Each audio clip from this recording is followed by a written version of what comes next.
Hey guys, it's Frank from Cruising with Wheels. Another cruise done and another group of crazies we ran into in Cozumel, Mexico. Find out, is there really indeed something in the water? In this episode of my Tales from the High Seas.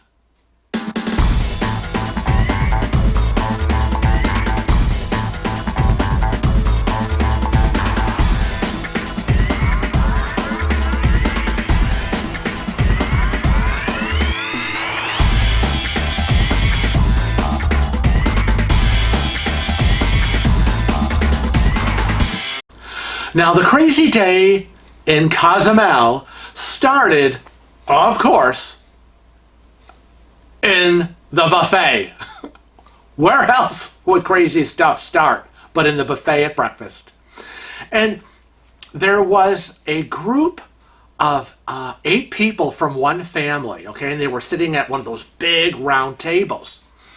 And one of the kids, we're going to say he was probably 13 years old, this young boy of 13. And just to kind of set the stage, he had, kids are just getting hormonal, puberty is starting, and of course comes the acne. And so many kids go through the acne stage of life when puberty starts. It is what it is. Some kids, not too bad. I mean, I never had acne, but my sister had acne, and some people have it really, really bad. Well, this young kid had a really bad case of acne, but just listening to the conversation, and again, part of a family of 8, everybody in the family, the mom, the dad, and of course all his siblings were just berating him. I mean, it was like he was the kid that was selected out of the group to be beaten on every day. That's what it looked like to us. And they were just berating him on his face. And the parents and the kids were like, you need to follow the doctor's advice. Your face is getting so bad and blah, blah, blah, blah, blah. And he was like, I know, Mom, I know. I'm following doctor's orders, okay? I'm taking my medicine. Can we drop it? And she wouldn't drop it, and she just kept going on. And then the father had to chime in, and then other brothers and the sisters. And he's sitting there, and he's on his cell phone, and he's trying to ignore them. And he kept saying, enough already, okay? Let it go. Can you just let it go? And we're sitting there going, what is wrong with these people? Like he's already self-conscious as it is, right? I mean, like most 13-year-olds would be, whether you're a boy or a girl. You're already self-conscious about your acne or whatever the issue might be. The last thing you need is to have your parents, brothers, and sisters in a public setting be going on and on about it. I mean, hey, why doesn't everybody just stand up on the table, get some neon lights, and point to him? Acne, he's got it. I mean, what is wrong with people? It was really uncalled for. And finally, after about 5 minutes or so, the kid got up, and he stood up and exploded and said, enough of this. And he threw his cell phone down and stormed off. And I thought, oh my God, holy crap. I felt so bad. We felt really, really bad for this kid. And, and they were all sitting there like, well, what's wrong with him? Like they saw nothing wrong with it. And it was really, really awful. And you talk about, kids at this age having, low self-esteem, bad self-esteem. Well, there you go. I mean, the last thing you need is the people closest to you, your family, the people that are supposed to love you unconditionally, making fun of you in public, on vacation, in front of everyone. Thanks a lot. So yeah, off he went, and I thought, every time we see stuff like this, Kevin and I kind of look at each other, and we always kind of go back to our default reaction of, wow, this is the kid that is going to end up murdering all of these people in their sleep one day. You know, he's going to kill them all and then burn the house to the ground. You know, I hate to say it, but, you know, people can be just pushed so far before they snap.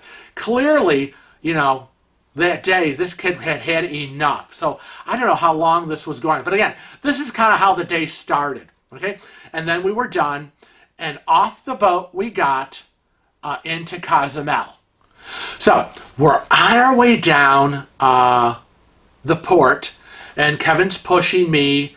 And, you know, it's a bit ways down and massive amount of people. Now you get to the port entrance where they have, you know, welcome to Cozumel, and they've got all the security guards, and everybody kind of has to go through the kind of like a checkpoint before they let you get through into Mexico. And so the police are there, the security guards are there, and they have what look like guard dogs, drug sniffing dogs, I must say. And so we're kind of now backed up in a bit of a line as people are slowly kind of getting through the checkpoint, and the dogs are, you know, sniffing everybody. And there's a lot of people with luggage. A lot of people with luggage that have come off of our ship, another ship. And I'm thinking, are they getting off here? I mean, what's the story? Well, the dogs come up to this one lady, and you know how the dogs are trained when they find the drugs? Come over, sniff, sniff, and they immediately sit down in front of whoever they think is a problem.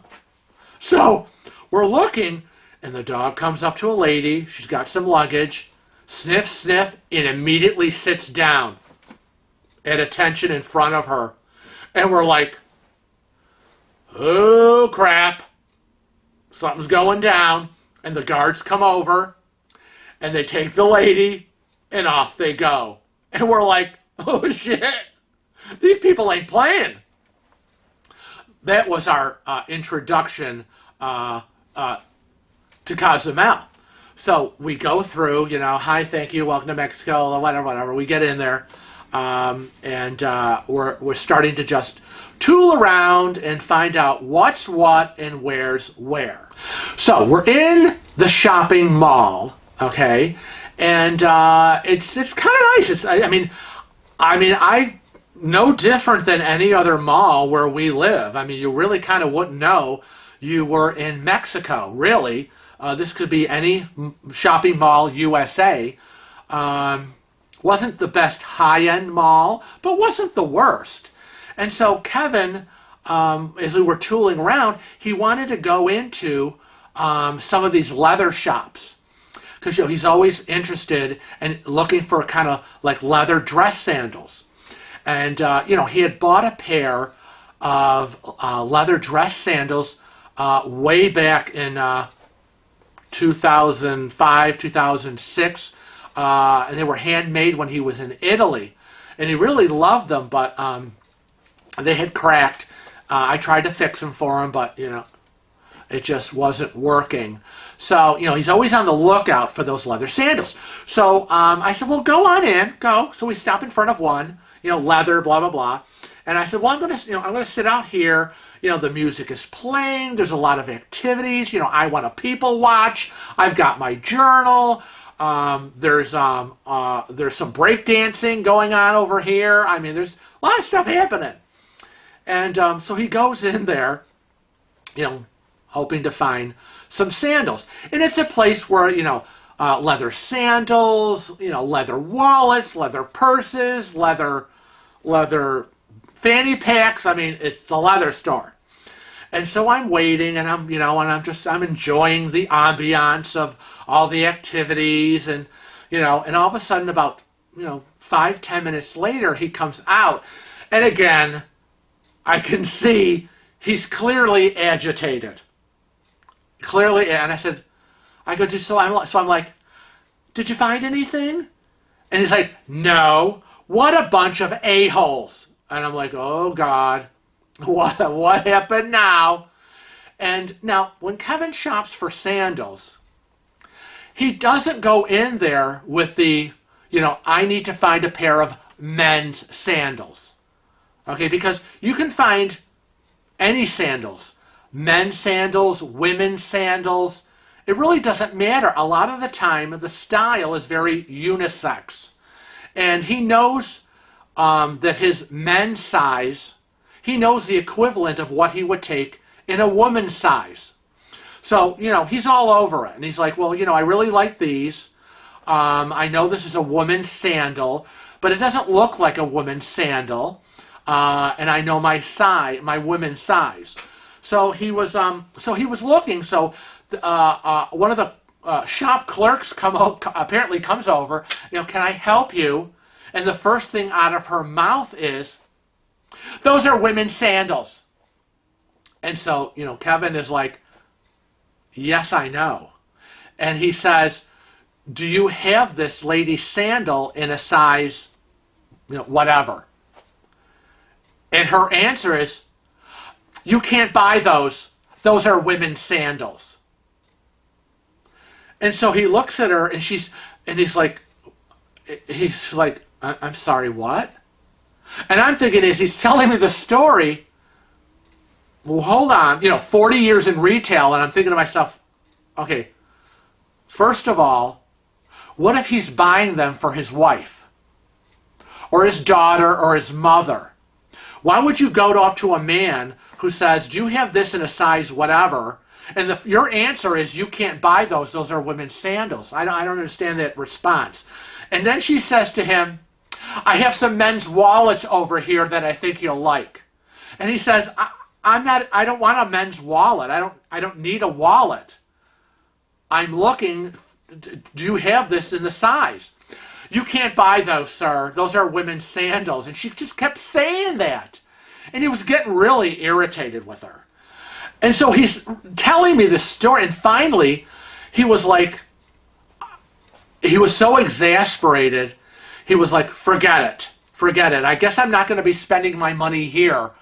You want to sell me wallets, and I want to buy sandals. And for whatever reason, you don't want to sell me sandals. I don't know what your problem is, so forget it. And he walks out, and as he's finishing the story, all I'm thinking in my head is, this is just like the Seinfeld episode. Okay, I don't know if any of you have watched Seinfeld, okay? You all know where I'm going with this? The soup Nazi on Seinfeld. No soup for you! It was like the same thing, okay? The leather store Nazi. No leather sandals for you! I mean, she didn't want to sell him any leather sandals. I mean, why would she care whether they were for him, for his wife, his daughter, whoever? It doesn't matter. I mean, it's really kind of odd, because usually when you go into the ports to shop, these people are very aggressive. I mean, they're literally grabbing you and dragging you in their shops, wanting to sell you stuff. Here, buy this, buy this. Well, this woman clearly did not want Kevin buying a women's sandal for whatever bizarre reason. Apparently, she had her high standards that no man was going to be wearing her woman's sandals. Not while she's alive.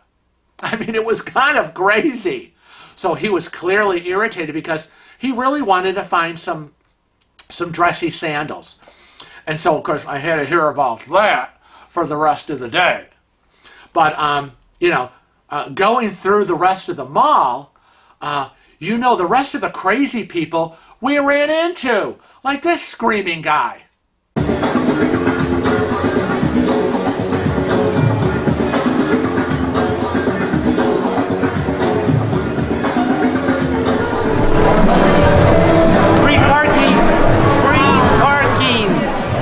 Parking!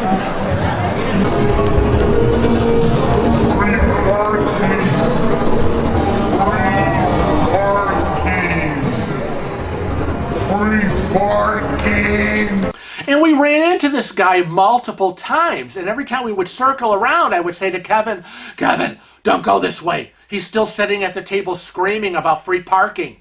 What is his problem? Is he something wrong with him? I mean, who does that? I mean, very aggressive about it, as he was jumping out of his chair, screaming into our camera, "Free parking! Free parking!" I mean, that's some crazy shit. And that's how our day went in Cozumel. I mean, seriously, is there something in the water there? I mean, what is up with these people? And it started from the minute we got up on board the ship to the minute we left Cozumel and got back on the ship. It was a wacky day in Cozumel, Mexico. So thanks again for joining me today for another episode of my Tales from the High Seas. If you're watching this video and you're not a regular subscriber, member of Cruising with Wheels, hit that subscribe button. And remember, follow us on Facebook, Instagram, Twitter, and Snapchat. So on behalf of Kevin and myself, we want to remind you to always travel safe and cruise often.